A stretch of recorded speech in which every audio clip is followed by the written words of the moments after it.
Let's go! Hey everybody, Coach Scott here today, and today I want to talk to you about the subject I call the health drift. That's right, the health drift, where we just kind of slowly start to drift away from our health goals once we start to get healthy, and then we just kind of slowly but surely go backwards. And one thing I know is that we all want purpose, we all want to achieve something, we all want to be moving towards some goal, especially as it relates to our health. But unfortunately, many of us find this very difficult to do at times in our lives. And when you think about our lives being so fast-paced and complex, and people are sprinting just to stand still, and so many things are vying for your time and attention, it's very easy to get caught up in the day-to-day stresses of life and lose sight of the bigger picture. And most importantly, we start to lose the processes that helped us get healthy.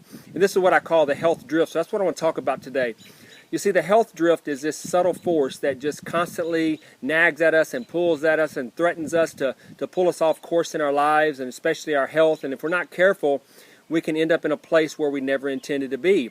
Or worse, we can find ourselves further behind on our dreams, and especially as it relates to our health.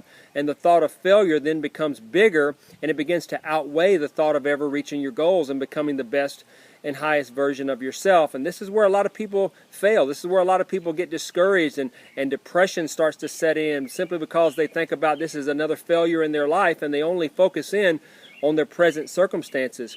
They're constantly dwelling on problems and what they don't have and what went wrong and what didn't work out.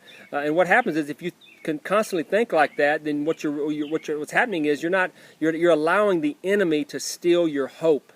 And this negative frame of thinking is what keeps people from moving forward in their life.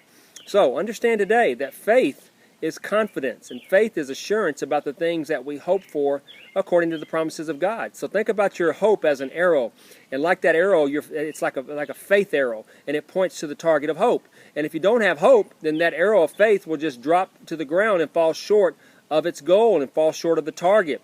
But when you keep your hopes up, when you start experiencing the real faith, which is believing and expecting great things to happen in your life, the target gets larger and larger, and it becomes easier and easier to hit.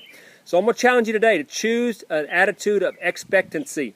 Keep your hopes up. Start taking those negative thoughts in your mind captive one at a time.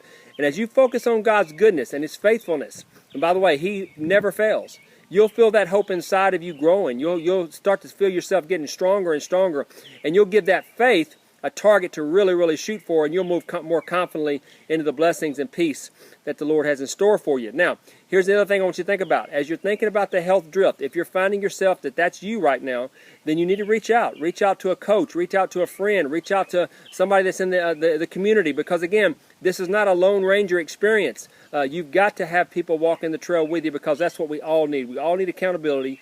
We all need encouragement.